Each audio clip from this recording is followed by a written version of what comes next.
Well,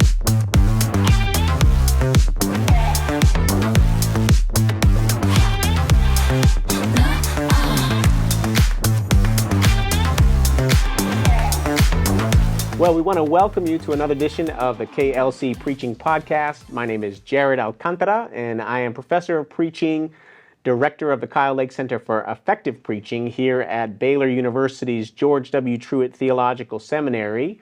It's a joy to be with you, whether you're checking in the audio podcast version of this or the YouTube channel version.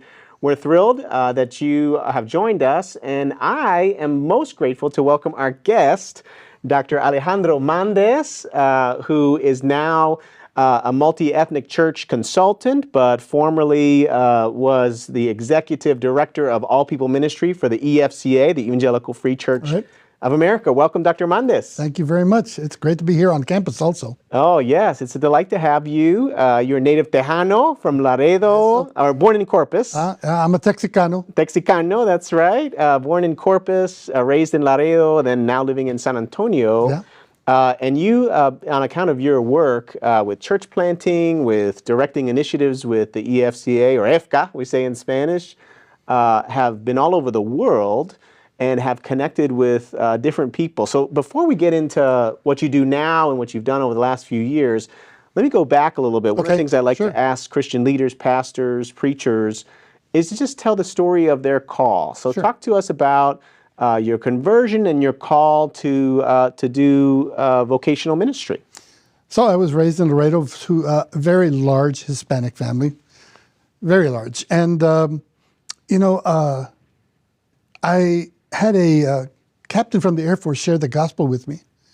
And man, it was like lightning. I mean, I was in high school and it had a tremendous impact on me. And I just started reading the Bible and going to Bible studies and kind of surprised some of my family members. But I told them, hey, I'm not chasing girls. I'm not doing drugs. I just want to know Jesus and follow him. And they said, well, carry on.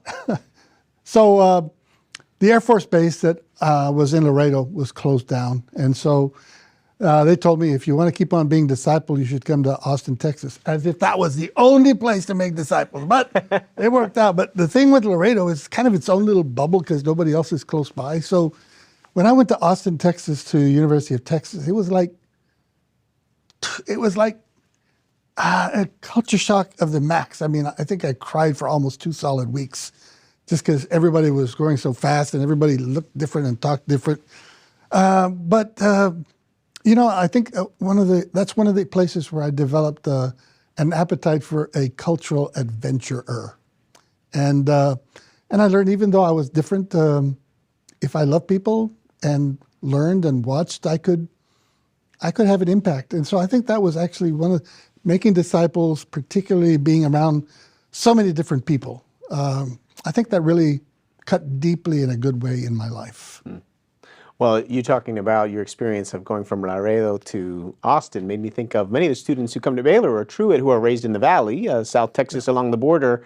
They come to Waco and they say, I think I'm still in Texas. But all of a sudden, they're the only one who looks like them, or there's just a couple of people who look like them. It sounds like that was your experience in Austin. And then how about seminary? As you went on to further schooling and you decided, okay, God's called me to do X. Talk to us about how that developed. Well, it was a similar thing, but a little more maturity. Married to a great wife. Went with 2 kids. We decided we weren't going to have any more. God decided otherwise. We ended up with 5. But, when I was there, I think there were less than 9 Hispanics, American Hispanics. And it was odd. There were 150 African Americans, and it was cool. And you know what? The African American dean was actually my dean also. Mm-hmm. So even though I felt like here I was again, outsider, all of a sudden the African American and the Hispanics were connecting more and more. So again, that was sort of seminal to just developing an attitude and aptitude for being multicultural. And I learned so much from just being around the African American brothers and appreciated so much of their culture. And there's so many things that were the same. I mean, Hispanics are very community oriented. so are the African Americans. The food was very similar also. I mean, whether it's chicharrones or chitlins, I mean, hey, it's just fried a different way, you know. So you start developing an aptitude and a friendship and an appetite for the different cultural issues. And you hear the voice of God a little bit differently in every culture. Mm-hmm. Well, so after seminary, you started church planting. You were in Texas. You were based in San Antonio, but you were also planting churches along the way. And then a little more than 10 years ago, you decided to join... 20. 20 years ago. Wow. Okay. You decided to join the executive team in leadership of the Evangelical Free Church of America. Now, you had launched some interesting, fascinating, I would say exciting initiatives there. I know that we could talk all day about that, but tell us a little bit about the initiatives you launched and why that you launched and why they were important to you. So when I first went to the national office, and it was along I-35, but in Minneapolis, I didn't move there. We decided that it would be better for the executive director, or the director of Hispanic ministry, to be in a city predominantly Hispanic. So it meant more traveling, but one of the things that a lot of travel helped me realize is that there were so many ethnic and immigrant pastors who were gifted and called that didn't have the formal theological training to bring health and growth to their churches. So working with a team, we developed a non-formal theological training that we did in English and in Spanish, and it really took off, had a great impact actually from that. Maybe 1,300 to 1,500 students went through it. And in the long run, out of that came probably 120 churches. It was very impactful. In fact, after a while, we had African, and we had Asian people that were going through that to get their theological training. And they started kidding me about why was I called the Hispanic director when I was working with all these different ethnic and immigrant groups. So they changed my title, and then they changed it again. But basically, Gateway just really helped the pastors to develop their spiritual foundation, biblical foundation, literacy. Mm. And then there was the Immigrant Hope. Yeah, say more about that and what led you to launch that. Well, so many of the churches would have immigrants who did not have their documentation. And there were a lot of people, there's probably 2 or 3 times more immigrants that are here legally but need other documents to be able to move on to citizenship. Mm-hmm. So we kind of weird out on the undocumented and don't realize that there's so many others that need services. And even a lot of the undocumented have just overstayed their visa. And what people don't realize is overstaying your visa is an administrative violation, not a felony violation. Mm. So some of it is just helping people understand. You know, obviously, I believe in the rule of law, but we need to make sure we understand the law to be able to. So actually, our churches, and not just the Hispanic ones, the English-speaking Anglo ones, we're able to realize that, hey, we can serve our community in a way that will help the community deal with the issues that they need to be dealt with. So it was more than just a legal issues. It also was, you know, English as a second language, citizenship. Actually, it really rejuvenated some churches. There was a church in Brooklyn that had like 5 different services and different Egyptian and Chinese, and they said this is one program that brought us all together, that helped us to be one. We're working on the Great Commission, the Great Commandment, and transforming our community. So the Immigrant Hope, and it's really multiplied. And I helped start it. I helped bring people together, but you know, it's one of those things that's even bigger than me. And there's other great people that have really been adding their secret sauce to it. So I may have started and brought it together and got the right people in the bus, but it's an amazing thing, and it really helped the church. Oh, that must be exciting to see work take off, see other people take the baton and bring it to new places. Now, you mentioned this. I want to touch on this. You talked about Great Commission, Great Commandment. When I've heard you preach or heard you lead workshops or do other sessions, you talk about being GC2, Great Commission, Great Commandment. Now, that is part of what led you to write this book. Yeah. And so the book is called Embracing the New Samaria by Alejandro Mandes. You released it in what year? Was it 2022? 2021. 2021. So tell us a little bit more about what led to the writing of the book and why it was so important to you to write it. Well, I'll go ahead and start at the point where you mentioned the GC2, which I really realized it was a GC3. Because so oftentimes people are either on the Great Commission or the Great Commandment, and that becomes, justice, and that becomes, Bible literacy. When we don't realize that Jesus never wore two hats. He was only on the Great Commission, the Great Commandment. But the reason the third GC came in is because of great community. Whenever you see Jesus, he is causing transformation. And that's because for him, it wasn't Great Commandment, Great Commission. It was the same thing. And so all you had then was people being trained to be disciples who were also being loved and exercising compassion and issues of justice. And that transforms the community. So the book was really an encouragement for people to recalibrate their vision. John chapter 4, verse 35, open your eyes and look on the harvest. America is changing dramatically, and it's not just about immigrants. It's also about young people. It's talking about poverty and other ethnic groups that have been marginalized. And I strongly believe, this one friend told me this, his name is Veshili. He says, God is at work in the margins. And when you look at the book of Acts, that's certainly the case. So how do we, in America, recalibrate our vision and make sure that we're holistic in terms of our Great Commandment, Great Commission, Great Community? Now, I want to shift gears for a moment. As you know, this is a preaching podcast, so the KLC Preaching Podcast, which means I have to ask some questions about preaching. It's in my contract somewhere. But I'm looking forward to asking these questions, especially given your background, your training, your skills, your expertise. First question has to do with how we read the Bible. We're planning to release this podcast right around Christmas time, beginning of December, which means that preachers are going to be looking at those birth narrative, those nativity story texts. What do Hispanics, what do Latinos, Latinas see in the nativity story that other preachers might not see that you think would be helpful for anyone who's going to get up and preach about that story? Yeah, like you read in Exodus how the family gets around the table and they ask the child, kid is supposed to ask, what does this mean, Grandpa? I see a lot of similarity between the Hispanic culture and the Christmas story.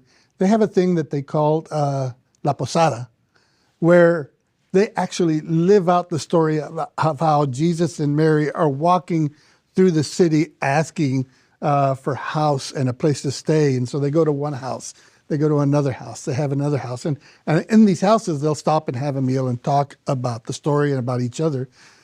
Finally, they get to the place where they're allowed into the inn. And all of this is done with the family and with the kids. And so it's kind of permeates the whole thinking of it. And I just like the way that the Hispanic community does that. And, one of the things I think we need to also factor into our thinking when we're talking about Hispanics and the issue of migration is that Jesus was a refugee. And he was fleeing violence, not from Egypt to Israel, but from Israel to Egypt. So one of the things that we need to really understand is immigrants are all over the Bible. I mean, Jesus was an immigrant twice. The Father sent him down to earth, and he fled from Israel to Egypt. And it's really, really important for us to understand the whole issue of migration, the issue of loving the stranger, which is rooted in Exodus. So in some ways, we need to calibrate our vision on how we think about the immigrants among us and understand the government will at some day make a decision on what to do with the immigrants. But regardless of what is going off of there, we need to get off of our little party over here on which are we, Democrat or Republican, and realize it's not the elephant or the donkey, it's the Lion of Judah. And so while the government is making their decision, we don't need permission to love, to evangelize, to share the gospel and to disciple. And if for some reason maybe they go back equipped and trained, and we can follow some of their work there and support them there. So it's changing our attitude about how we see people. Huh? Yeah, in many ways, it's changing the things that we see in Scripture, too. We see, I remember going to a refugee camp when I was 20. I'd never been to a refugee camp before. I was in another country, refugee camp, displaced people. But I spoke with a person there who was a devout Christ follower who said, Jesus was a refugee, he understands me. So just those kinds of layers or those kinds of vantage points add some texture and depth to a story that we might become too familiar, so familiar with it that we don't start to see all the many beautiful dimensions of it. Now, you talked about immigration. Just as we wrap up, I'm thinking of preachers of every level. So we're going to have preachers who are just starting out, people who are more advanced, preachers of different backgrounds, races, ethnicities, genders, classes. And so a lot of your answer to this, it's going to be context specific, right? Like, what's the race, ethnicity, gender of the preacher? What about the people? But if you could come up with some general things that you would advise preachers to do when they're preaching about the Bible and immigration or talking about immigration to their people who are listening to their sermons, what sorts of things come to mind? Well, very quickly, one of the first things I say, and I almost feel like I have to do it when I speak at any venue, is to say I need everybody to park their politics at the door. And that is not saying that I agree with one side or the other. The fact of the matter is, let's get into what the Bible says about this. And really, the Bible cuts both ways to the different groups. So right away, I say, I believe that the Bible is very clear that we've got to obey our government. There's not a choice of which law do I want to obey or not. But we also need to understand that even the Bible is very clear about loving the immigrant and treating them right. You even have the Bible story of Paul, who is in jail, and he meets an undocumented immigrant runaway slave.